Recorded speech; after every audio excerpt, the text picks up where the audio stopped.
Good evening all of you, आप सभी का स्वागत है। आज हम नगरीय समाजशास्त्र पर चर्चा करेंगे। ग्रामीण समाजशास्त्र अपना कंप्लीट हो चुका है। नगरीय समाजशास्त्र के आजकल प्रश्न है वो नेट में और अन्य प्रकार के जो एग्जाम है उनमें ज्यादा पूछे जा रहे हैं ग्रामीण समाजशास्त्र के मुकाबले। तो नगरीय समाजशास्त्र पे हम कुल 2 वीडियोज बनाएंगे।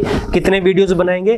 2 वीडियोज बनाएंगे और लगभग 2 या 3 प्रश्न नेट के एग्जाम में इस टॉपिक से जरूर पूछे जाएंगे। तो पहले हम बात करेंगे नगरीय समाजशास्त्र का अर्थ और परिभाषा, फिर नगरों का विकास कैसे हुआ, फिर एक अवधारणा है नगरवाद। और जब नगरीय समाजशास्त्र की बात आती है तो एक चीज का जिक्र है वो जरूर होगा। वो क्या है? वो है शिकागो संप्रदाय। और फिर हम बात करेंगे नगरीय पारिस्थितिकी यानी इकोलॉजी की। तो पहले हम चर्चा कर लेते हैं कि नगर ये समाजशास्त्र है, इसकी शुरुआत कब हुई थी। तो नगरीय समाजशास्त्र की स्थापना है या इसके जनक है, इसके पिता है, वो कौन है? वो है रॉबर्ट पार्क। कौन है? Robert park. इनकी पुस्तक थी द सिटी, 1925 में आई थी। और शिकागो संप्रदाय नगरीय समाजशास्त्र के विकास में एक अपनी पहचान रखता है। अगर हम इसकी परिभाषा की बात करें तो अमूमन परीक्षा में परिभाषा नहीं पूछी जाती है, फिर भी हमें परिभाषा पता होना चाहिए। तो ये एक समाजशास्त्र की शाखा है जो नगरीय जीवन का अध्ययन करती है। अगर शॉर्ट में इसको कहें, अगर विस्तार से बात करें तो ये एक समाजशास्त्र की शाखा है जिसमें नगरीय जीवन, उसके संगठन, संस्थाओं, समस्याओं के साथ साथ नगरीय जीवन शैली पर आधारित है, उनके द्वारा विकसित सभ्यता का अध्ययन किया जाता है। तो ये नगरीय समाजशास्त्र की परिभाषा है। अगर हम इसके भागों की बात करें तो पारक एवं बर्गेस ने नगरीय समाजशास्त्र के क्षेत्र को 3 उप क्षेत्रों में विभाजित किया है। नंबर 1 पारिस्थितिकी यानी इकोलॉजी, सामाजिक संगठन और सामाजिक विघटन। ये 3 उपक्षेत्र बताए हैं नगरीय समाजशास्त्र के। किसने बताए? पारक एवं बर्गेस ने बताए। अब बात करें पहले कि नगर किसे कहते हैं। हमें पता होना चाहिए कि नगर किसे कहते हैं। तो नगर को लेकर अभी कोई विश्वव्यापी या सर्वमान्य परिभाषा नहीं है। अलग अलग देशों में अलग अलग रूप से नगरों को परिभाषित किया गया है। कहीं 2000 की आबादी वालों को भी नगर मान लिया गया है और कहीं 50,000 की आबादी को भी नगर नहीं माना जाता है। तो नगर की अगर हम परिभाषा दें तो 3 बातें महत्वपूर्ण है। नगर की परिभाषा में कितनी बातें महत्वपूर्ण है? 3 बातें महत्वपूर्ण है। नंबर 1 5,000 की आबादी होनी चाहिए या उससे अधिक आबादी होनी चाहिए। 1951 की जनगणना के अंतर्गत ये बात कही थी। 400 व्यक्ति प्रति वर्ग किलोमीटर से अधिक जनसंख्या घनत्व होना चाहिए। और सबसे महत्वपूर्ण है कि 75% आबादी गैर कृषि कार्य है। गैर कृषि कार्य से मतलब है गैर प्राथमिक कार्य, यानी द्वितीयक एवं तृतीयक क्षेत्र में संलग्न होनी चाहिए। ये 1961 में इसको विशेष महत्व दिया गया था। तो अगर ये तीनों विशेषताएं हैं तो उसे हम नगर कह सकते हैं। विशेष परिस्थितियों में 5,000 से कम आबादी वाले क्षेत्रों को भी, समुदायों को भी नगर घोषित किया जा सकता है। जैसे कि नगर पालिका या छावनी बोर्ड, उसको बनाया जा सकता है। तो नगर क्या है? नगर एक समुदाय है। क्या है? नगर एक समुदाय है। समुदाय किसे कहते हैं? किसे कहते हैं समुदाय?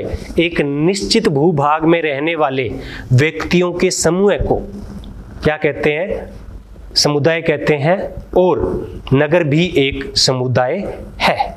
अगर हम इसकी विशेषताओं की बात करें तो नगरीय समाज की जो विशेषता वो ये है कि जनसंख्या अधिक होती है, जनसंख्या घनत्व अधिक होता है। यहाँ पे अत्यधिक वर्ग विषमता ज्यादा होती है। ये बोगार्ड्स ने कहा। गैर कृषि कार्य यहाँ पे किए जाते हैं, द्वितीयक और तृतीयक क्षेत्र के कार्य किए जा सकते हैं। सामाजिक समस्याएं, अपराध है, इस प्रकार के चोरी, लूट इस प्रकार की ज्यादा होते हैं। औपचारिक सामाजिक नियंत्रण होता है। उनके व्यवहार में कृत्रिमता होती है, एकांकीपन होता है, द्वितीयक समूह की प्रधानता होती है। सामाजिक सत्रीकरण का आधार है वो क्या होता है? जाति नहीं होता है, वर्ग होता है।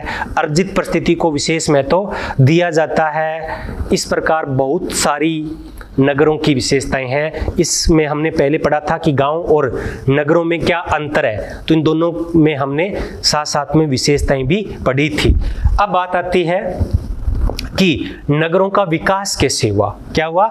नगरों का विकास कैसे हुआ, इससे सबसे ज्यादा प्रश्न पूछे जाते हैं। नगरों के प्रकार और नगरों के विकास की अवस्थाएं, ये सबसे महत्वपूर्ण है इसके अंदर। और नगर के सिद्धांत, तो नगर के सिद्धांत और नगर के प्रकार हम कल करेंगे, क्योंकि इस पे केवल 2 वीडियोस बनेंगे। और नगरों के कुछ अवस्थाएं हैं, उन पे आज हम चर्चा करेंगे। और साथ में शिकागो संप्रदाय, जो कि सबसे महत्वपूर्ण है, वो भी आज हम पढ़ेंगे। अगर हम बात करें पैट्रिक गिड्स ने आर्थिक विकास की 3 अवस्थाएं बताई है। नगरों के आर्थिक विकास की कितनी अवस्थाएं बताई? 3 अवस्थाएं बताई पैट्रिक गिड्स। एक है पैट्रिक गिड्स, तो आदि युगीन नगर, ये खनन वाले जो नगर हैं उनको आदिम नगर, जैसे झरिया इसका एग्जाम्पल दिया है। पुरायुगीन इस्पात कारखाने जहां पर थे, राउरकेला, ये इसका उदाहरण है।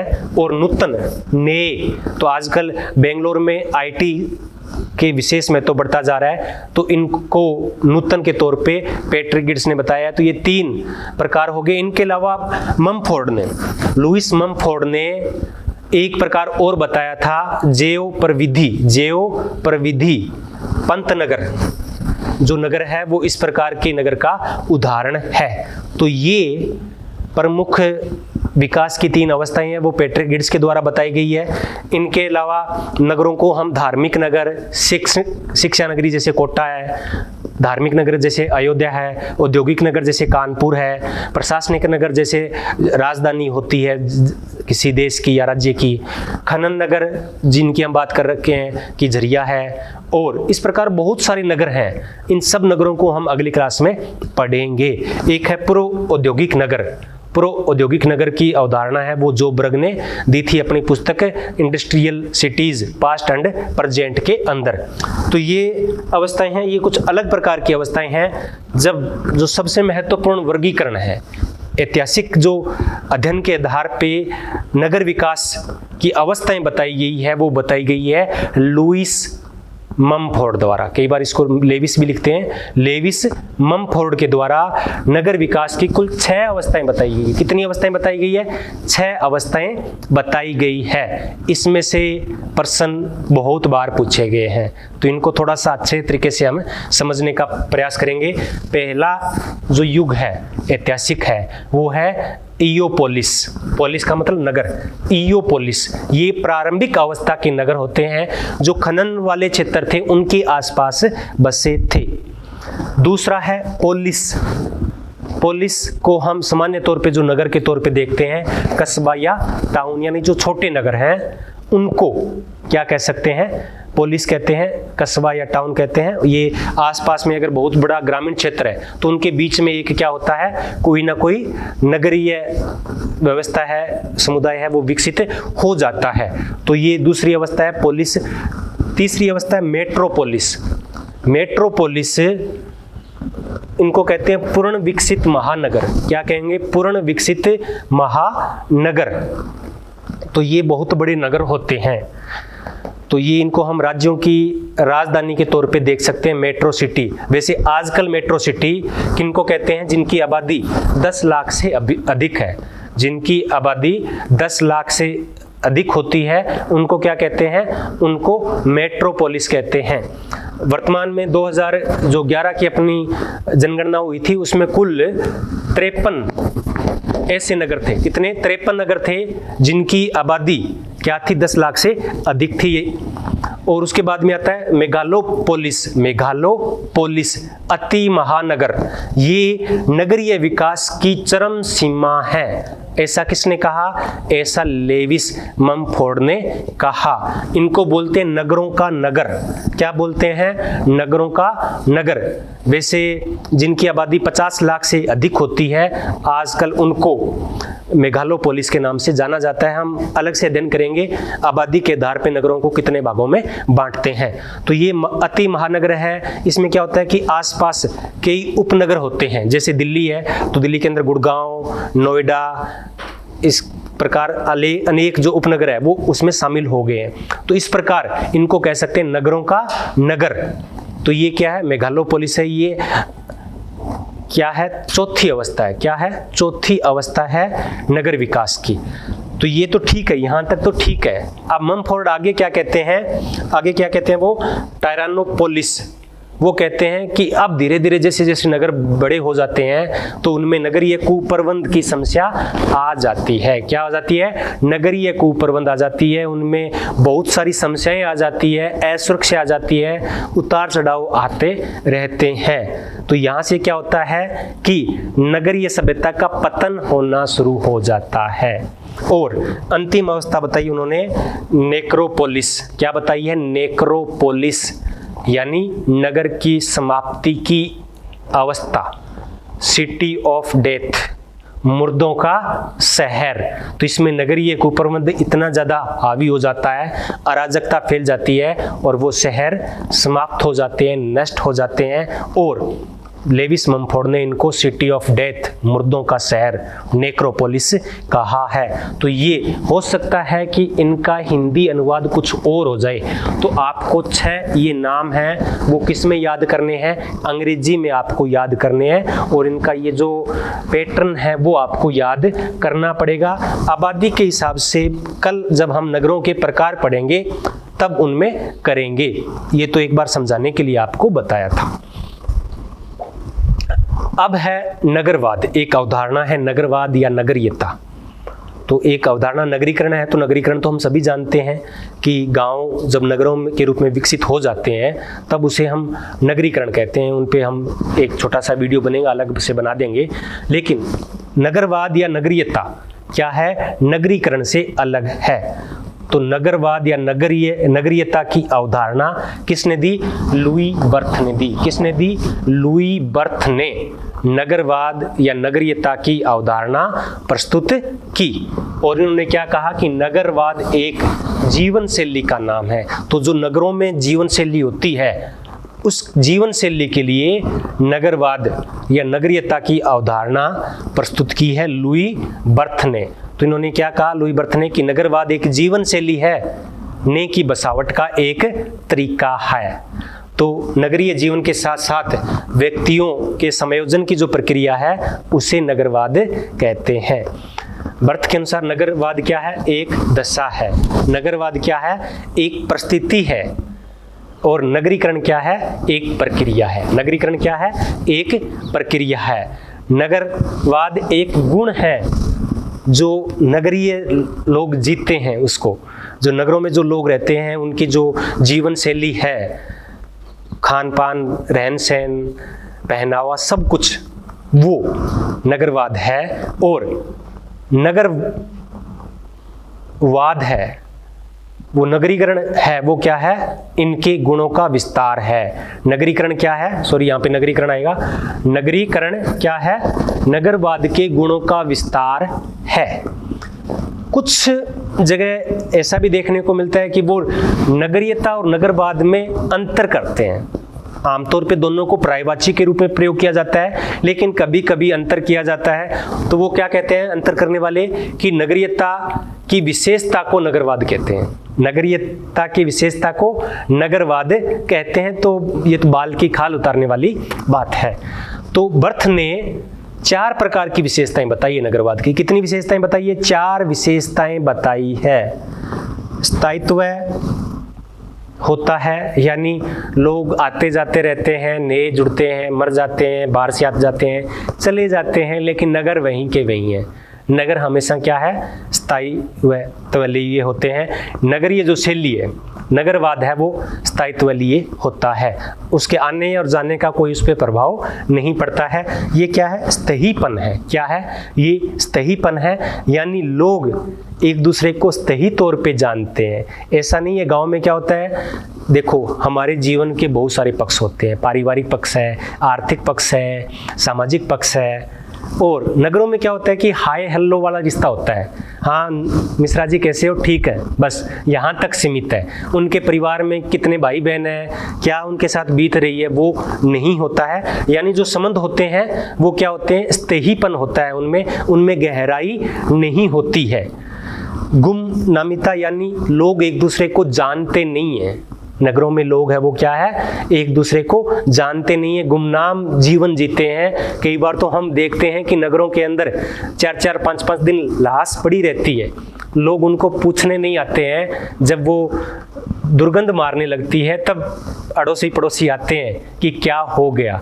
यानी गुमनाम, कोई फर्क ही नहीं पड़ रहा है, कोई मर रहा है कोई जी रहा है, किसी को कोई लेना देना नहीं है। और कई बार तो ऐसी नौबत आ जाती है कि घायल एक अवस्था में पड़ा रहता है और लोग नगरों के अंदर उसकी फोटोग्राफी कर रहे होते हैं। यानी कोई किसी से लेना देना नहीं होता, बिल्कुल स्तहीपन, गुमनामिता, व्यक्तिवाद इतना हावी हो गया है कि दूसरा व्यक्ति तड़प तड़प के मर रहा है लेकिन उसको कोई किसी को टेंशन नहीं होती है। तो ये 4 गुण बताए हैं किसने, बर्थ ने। क्या होता है नगरों में और गांव में, क्या अंतर हो सकता है? एक कुत्ते पे और गाय पे सबसे ज्यादा कहा जाता है कि जब गायों की जगह कुत्तों को पालने लग जाए तो मान लीजिए वो नगर हो गया है, वहां नगरीकरण का प्रसार है वो हो गया है। जैसे कि पहले लिखते थे अतिथि देवो भव, यानी अतिथियों का स्वागत है देवताओं के समान है। और आजकल क्या लिख देते हैं कि कुत्तों से सावधान रहे, यानी घर में एंट्री मत करो, अतिथि हो तो दूरी रहो। अब बात कर लेते हैं शिकागो संप्रदाय की। शिकागो संप्रदाय बहुत ही महत्वपूर्ण है नगरीय समाजशास्त्र के लिए, और समाजशास्त्र के लिए भी बहुत महत्वपूर्ण है। तो इसमें केवल आप समाजशास्त्र, नगरीय समाजशास्त्र के प्रश्न नहीं हल कर सकते, और बहुत सारे प्रश्न हल कर सकते हैं। कैसे हल करेंगे? जैसे कि समाजशास्त्र विभाग की स्थापना है अमेरिका में हुई थी, शिकागो संप्रदाय में कब हुई थी? 1892 में हुई थी। कब हुई थी? 1892 में समाजशास्त्र विभाग की स्थापना हुई थी। और यह जो विभाग है वो अपने अध्यापन और शोध परंपरा के लिए जाना जाता है। तो इन शोध परंपराओं के लिए शिकागो संप्रदाय या शिकागो स्कूल भी कह देते हैं, या कई बार इसको क्या कह देते हैं, पारिस्थितिकी स्कूल के नाम से भी इसको जाना जाता है। तो ये मुख्य रूप से नगरीय समस्याओं जैसे कि अपराध है, मलिन बस्तियां हैं, व्यक्तिवाद है, इन पे अध्ययन करता है। और साथ में इकोलॉजिकल अध्ययन, पारिस्थितिकी अध्ययन के लिए ये जाना जाता है। तो 2 चीज़ों के लिए इसकी पहचान है, नगरीय समस्याएं और इकोलॉजिकल। प्लस के अंदर एक है अंतःक्रियावाद। क्या है? अंतःक्रियावाद। अंतःक्रियावाद और प्रतीकात्मक अंतःक्रियावाद, क्योंकि मीड और ब्लूमर इस संप्रदाय से जुड़े हुए हैं। तो ये अंतःक्रियावाद और प्रतीकात्मक अंतःक्रियावाद भी इसी शिकागो स्कूल की देन है। इस संप्रदाय के, इस स्कूल के जो संस्थापक हैं वो क्या है? एल्विन समोल है। क्या है? एल्विन समोल ने इसकी शुरुआत की थी। और बहुत सारे प्रसिद्ध जो समाजशास्त्री हैं जैसे कि बर्गेस है, मीड है, ब्लूमर है, मैकेंजी है, पारक है, लुई बर्थ है, नेनकी है, थॉम्स है, ये प्रमुख नगरीय समाजशास्त्री भी हैं और शिकागो संप्रदाय में इनका गहरा योगदान रहा है। अब अगर हम बात करें कि मैंने कहा था ना कुछ प्रश्न और भी आ सकते हैं, जैसे कि इसी संप्रदाय ने अमेरिकन जर्नल ऑफ सोशियोलॉजी 1895 में, ये समाजशास्त्र का अमेरिका के अंदर पहला जर्नल था। तो इसकी स्थापना भी किसने की? शिकागो संप्रदाय ने की। इसी प्रकार से अमेरिकन समाजशास्त्रीय परिषद, क्या है? अमेरिकन समाजशास्त्रीय परिषद, जिसकी स्थापना है वो 1905 में की गई थी, इसी डिपार्टमेंट में की गई थी, शिकागो स्कूल के सोशियोलॉजी डिपार्टमेंट में की गई थी। ब्लूमर की पुस्तक है Chicago school of sociology. Chicago school of sociology ये पुस्तक है ब्लूमर की। इसमें इन्होंने इस संप्रदाय के योगदान पर चर्चा की है। कुछ अपराध संबंधी अध्ययन हुए हैं, जैसे कि फ्रेडरिक थ्रेसर की एक पुस्तक है द गैंग 1927 में। विलफोर्ड सा की पुस्तक है द जेक रोलर। विलफोर्ड सा ने कौन सा सिद्धांत दिया था? अपराध का कौन सा सिद्धांत दिया था? कौन सा सिद्धांत दिया था? अपराधी क्षेत्र का सिद्धांत दिया था। क्या सिद्धांत दिया था? अपराधी क्षेत्र का सिद्धांत है। वो किसने दिया? विल्फ्रेड शॉ ने दिया था। तो वो किससे संबंधित है?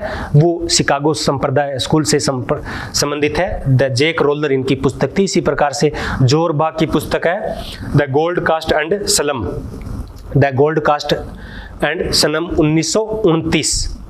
तो स्लम यानी जो मलिन बस्तियां हैं, जिसको बम्बई में क्या कहते हैं? मलिन बस्तियों को बम्बई में क्या कहते हैं? चाल कहते हैं। क्या कहते हैं? चाल। अलग अलग मलिन बस्तियों को अलग अलग क्षेत्रों में अलग अलग नाम से जाना जाता है। तो चाल है वो बम्बई में कहते हैं। अगले टॉपिक में, अगली क्लास में हम इनको शामिल करेंगे। तो इन्होंने सहभागिक अवलोकन और व्यक्तिगत अध्ययन और सूक्ष्म अध्ययन, एक चीज और आएगी, सूक्ष्म अध्ययन के लिए शिकागो संप्रदाय वो जाना जाता है। तो इन्होंने सूक्ष्म के साथ साथ वहृद यानी सर्वेक्षण आधारित जो शोध हैं वो भी किए हैं। अब आगे है नगरीय पारिस्थितिकी, क्योंकि जब हम शिकागो संप्रदाय के बारे में पढ़ते हैं और जब हम नगरीय समाजशास्त्र के बारे में पढ़ते हैं तो वहाँ की इकोलॉजी के बारे में भी पढ़ना पड़ता है। पारिस्थितिकी ही है, इकोलॉजी ही है, नगर और क्या है, गांव से वो किस प्रकार से भिन्न है, क्योंकि यहाँ की परिस्थितियाँ भिन्न हैं। तो जीवों एवं प्राकृतिक वास के बीच पाए जाने वाले पारस्परिक जो संबंध है, जीवों के और उसके पर्यावरण के बीच जो संबंध पाए जाते हैं पारस्परिक, उनके लिए पारिस्थितिकी शब्द का है वो प्रयोग किया जाता है। ये जीव विज्ञान की एक शाखा है और सर्वप्रथम इसका प्रयोग पारिस्थितिकी का किसने किया था? हेकल ने किया था। तो इन्होंने 4 प्रकार की पारिस्थितिकी या इकोलॉजी सिस्टम बताए गए हैं। कितने प्रकार के बताए गए हैं? 4 प्रकार के, और ये चारों के चारों महत्वपूर्ण है। एक है मानवीय पारिस्थितिकी, तो ये मानव और पर्यावरण के बीच संबंधों को प्रकट करती है। रॉबर्ट पार्क ने इसका सर्वप्रथम वर्णन किया और ये शिकागो संप्रदाय से तो जुड़े हुए है ही। तो किसने किया? मानवीय पारिस्थितिकी का रॉबर्ट पार्क ने किया। आगे है सांस्कृतिक पारिस्थितिकी, तो ये पर्यावरण का संस्कृति पर पड़ने वाला प्रभाव है और इसका सर्वप्रथम प्रयोग किसने किया? ये किया था जूलियन स्टीवर्ड ने, स्टीवर्ड है शायद, जूलियन स्टीवर्ड ने सांस्कृतिक पारिस्थितिकी का वर्णन किया। एक है सामाजिक पारिस्थितिकी, तो सामाजिक संरचना, सामाजिक लक्षणों आदि का अध्ययन इसके तहत है वो किया जाता है। और एक है नगरीय पारिस्थितिकी, तो ये मुख्य रूप से शिकागो संप्रदाय की ही देन है। ये नगरों के विकास से जुड़ी हुई एक ब्रांच है किसकी? इकोलॉजी की। ये है अर्बन इकोलॉजी। तो ये पारिस्थितिकी थे और अगली क्लास में हम जो बचे हुए नगरों के प्रकार जनसंख्या के आधार पे और नगरों के सिद्धांत, 2 ये महत्वपूर्ण टॉपिक है, उन पे चर्चा करेंगे। उसके बाद हम सामाजिक अनुसंधान वाला टॉपिक स्टार्ट करेंगे और उसके बाद में जो थिंकर्स बचे हुए हैं उन पे क्लासेस लगाएंगे। आपने इतने प्रेम से मुझे सुना, इसलिए आप सभी का बहुत बहुत धन्यवाद। जाते जाते लाइक, शेयर और कमेंट करना ना भूलें।